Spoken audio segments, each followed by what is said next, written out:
And we're live. Hiya, it's Talking Reds. I'm Josh Sexton. Glad to say that I'm joined by my friend Emilia Bona today as well. It's a bit of a new team, this, isn't it, for Talking Reds? I don't think we've actually been on video together, to be honest. Never together. People have never seen us in the same room, so this will dispel all the rumours. You're just me in a wig. This is like the cool kids who keep separated in school, isn't it? Like two youngsters are just going to talk about like young stuff generally, you know.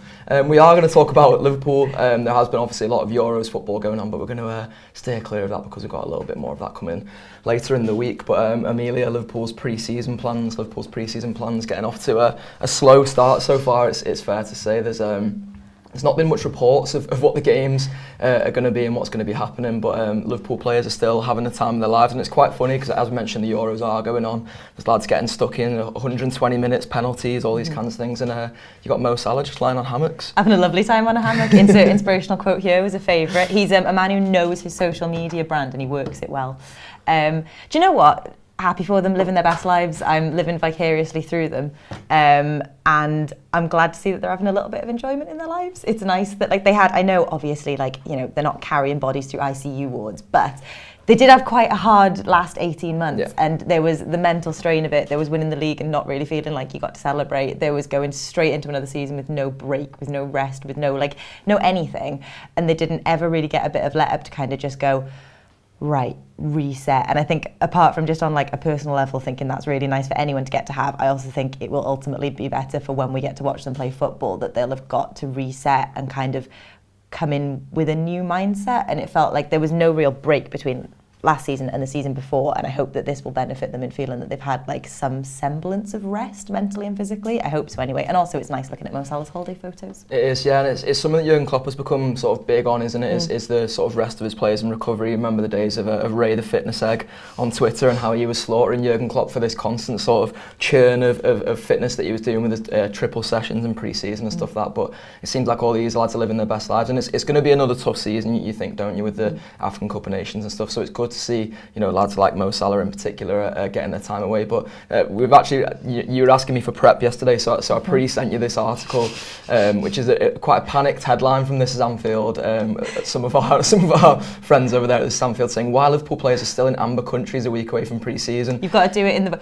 Why are Liverpool players still in amber countries a week away from pre-season? It depends how you say it. But the funny thing is, like, still no pre-season games planned. So if I was them, I would be in amber countries. I presume they're all double vaxxed, and as you say, they're all living their best lives. You've got Divock Origi with Salt Bay, Trent with his new hair, just standing by poolside and taking Instagram pictures. Looking, incredible. And that's what we want, isn't it? Well, I think it's one of them as well where until you're given a plan, you kind of can't really, they might as well go and do it. And it seems like no one really knows what the plan is. So you can't blame them for going, well, take advantage of this time that I've got now. As you've seen, you know, us normies doing, in going, well, I know I can't get away right now, so I will try to, and then see what happens after that. And everything they do is going to be policed, and they're going to be tested.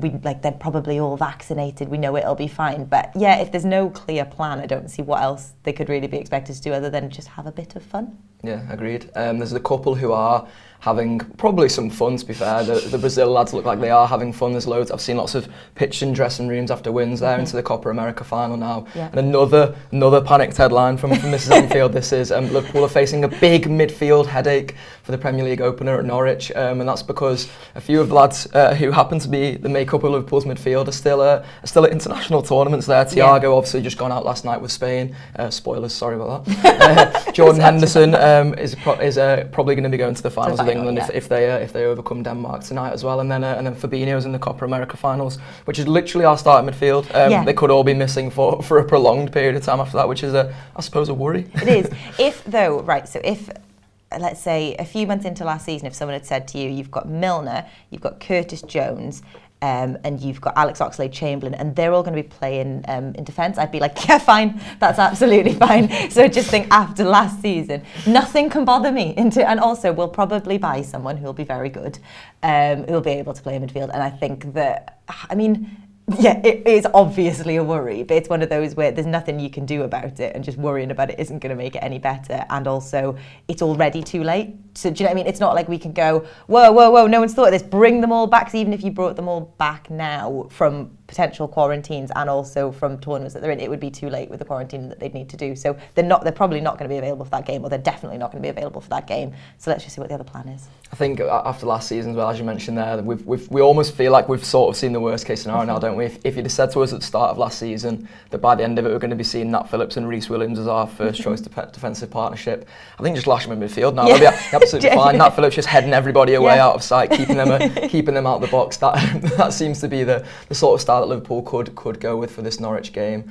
In terms of the pre-season plans then, it's hard to sort of tell what they're going to do, isn't it? With the travel and the way things are, there's obviously still a lot of countries that traditionally go to on the red list and on the amber list. You don't imagine that they're going to sort of take that risk. They'll probably stay around Europe. There might as well be a few of them lads who just sort of stay out on the holidays, stay there. Liverpool might go out and play a few friendlies there for them. Just let them keep having the time of their lives. Yeah, well, they've said, haven't they? They've agreed a kind of get out where they're allowed to go to their pre-season friendlies without quarantine, aren't they? Okay. So I think as part of the prep, I mean, I might be wrong. I thought that was one part. I trust you, you've done your prep. I'm still doing it on the fly. The Department of Culture, Media and Sport, or whatever, they've said that they're allowed to go to certain pre-season games without having to quarantine for 10 days before and after, because it would just knock out like a month basically for one pre-season game.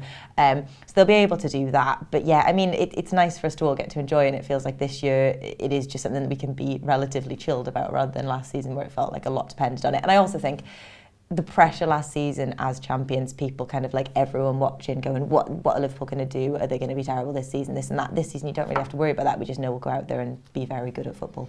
And as we mentioned before, with the way that Jurgen Klopp is sort of looking to rest the lads more these days, you do wonder as well whether I imagine he'll still sort of do a full pre-season programme and it'll still be as intense as it always is, but particularly the lads who are going deep into the international tournaments, you get the feeling that he is going to be giving them prolonged rest now, because he's going to be very wary of what we saw this season, which was burnout in general. It was injuries on a large scale, and we don't want to see that again, do we? Ultimately, Jurgen Klopp wants to get Liverpool's best players on the football pitch, and I think he'll be sort of catering everything towards doing that this season. Yeah, absolutely. Well, Hendo's defo going to need a rest. I don't know, what game would he be available for, or like how long would it take for him to be available if he gets to the final, which is that Sunday? Yeah. And then let's say he needs, I mean, how much what date is Norwich? Norwich is the 14th of August. Right. So, I mean, that's ruled out, probably, almost definitely. But how long, like, how far into the season do you think he lets Henderson rest, or do you think it's just give him pre-season, Norwich and then come back? So it says within one of these panicked articles that it would see Alisson, Fabinho and Firmino return on August 2nd at the earliest, and more likely August 9th.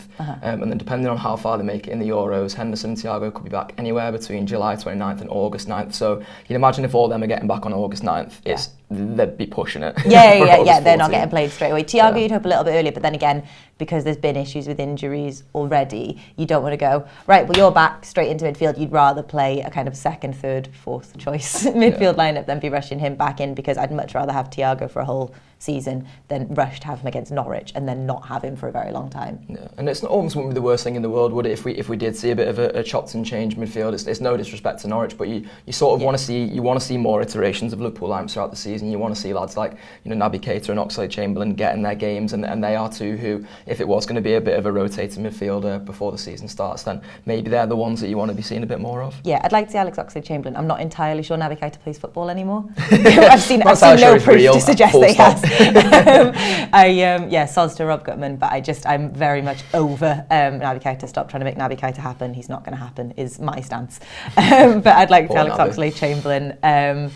And yeah, as you say, it gives other lads a chance. And like, had we not been forced into giving Nat Phillips a chance, we wouldn't have had an absolute hero of last season. And obviously, none of us are wishing that level of panic and like desperately trying to paper over cracks that we had last season. But I think, if anything, I hope it's made us learn that when we see a lineup that we don't necessarily expect, or that isn't our first choice lineup, we shouldn't all just immediately go, where's Thiago? We shouldn't all go, can't believe that. Like, we should just go, all right, well, I'll trust the process and assume that he knows more about his players than I do, and know that if it's not our first choice, it's not the worst case scenario. Absolutely. Well, I've been looking at who is where, because this is listed in one of these panicked articles as well. It turns out a lot of them are in Portugal. I think this is what you were saying before, wasn't it? You have to pick who you'd most rather be on holiday with as well. Well, to be fair, so there's Virgil van Dijk, Joe Gomez, Oxlade-Chamberlain, and Marcelo Pitaluga. Sorry, I don't really know his personality off the pitch.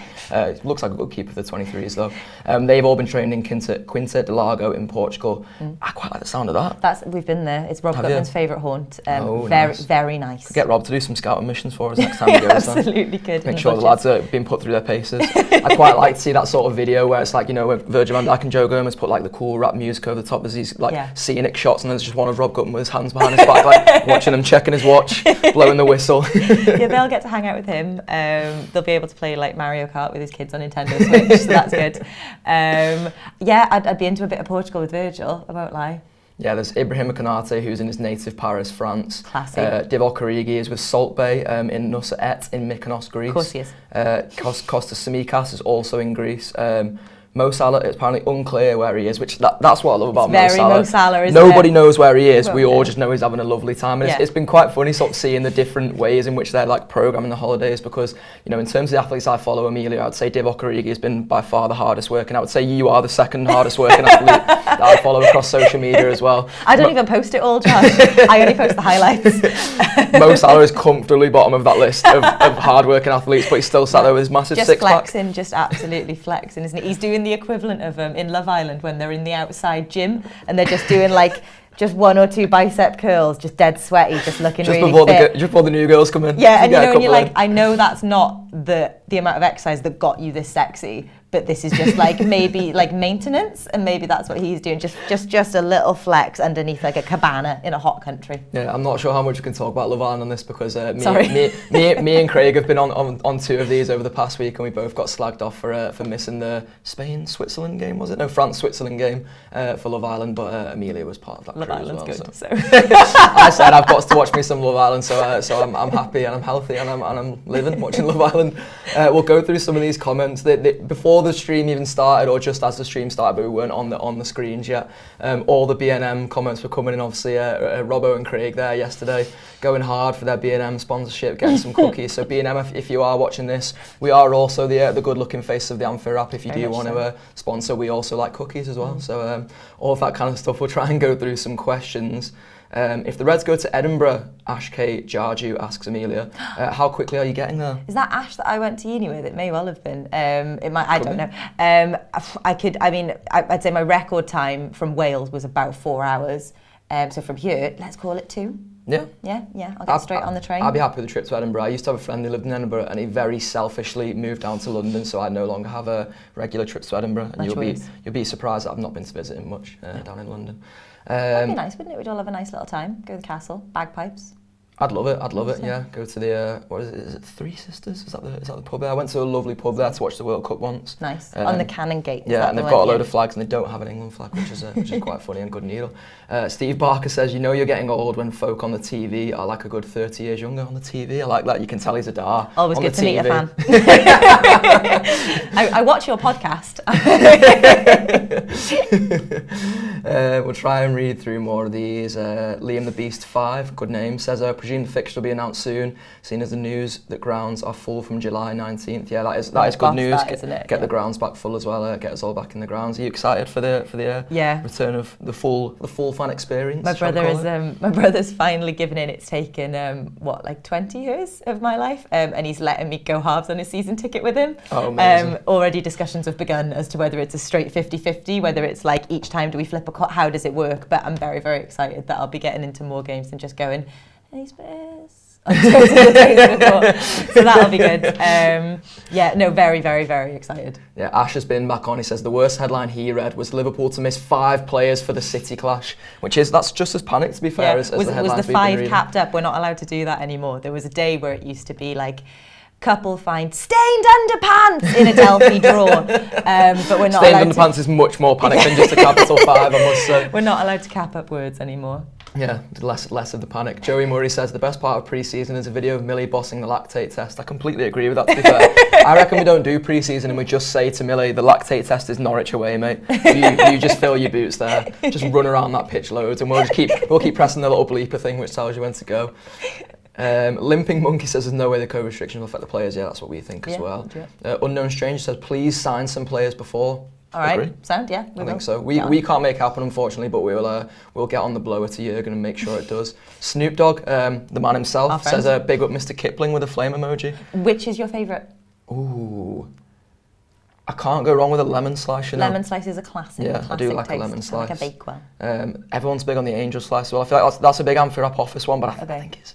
Bit for kiddies. That's Yeah, what I it is a think little about bit angel kiddies. slices. Yeah. And I think it's a Gareth Roberts favourite, so sort of says a lot, that really, doesn't it? Steve Barker says he never really sees the point in pre-season games anymore. They don't really serve any purpose. Ooh. Fun. Enjoyment, do you know what I mean? Getting to have, and also, you know, getting to play the football, no pressure. I think also for like the fans abroad. So we were lucky enough the other huge. season to go and watch them in America, and like seeing how much the people over in America got to enjoy watching the Reds and not have to get up at daft o'clock for them to go and do it as well. Yeah, their commitment is a different level. I think as well, like, not that any of us ever get complacent about getting to go to Anfield, and none of us ever will ever again after the last 18 months. But I think like if you are lucky enough to get to go to watch the football regularly, you forget how much of like a once in a lifetime thing it is for some fans to actually get to watch them play a game, even if to us you're like, oh, it doesn't even mean anything and it's daft. So I think we can grumble about it, but some fans it is like their absolute world. Yeah, absolutely. Anna Roberts says hire all. I presume she knows that we usually introduce our shows in the classic hire way. Hire it's Wildcards, hire it's the Team Talk. Yeah. If you don't know what them shows are, subscribe to Anfield. There's lots of highs, lots of hires, lots of B&M chat. I think we'll probably wrap up, to be honest. Rob Stewart says big up French fancies. I think that feels like a good note to end it on. Big up the French fancies, big up the Anfield Wrap. Get on it if you don't already. If you don't subscribe, go and check out the website. Download our app as well. You get free tokens to sample all the premium content there, and you get much more of me and Emilia looking 30 years younger, and on your tellies you can watch our podcast. Nice one to Emilia. Nice one for watching us. Up the Reds.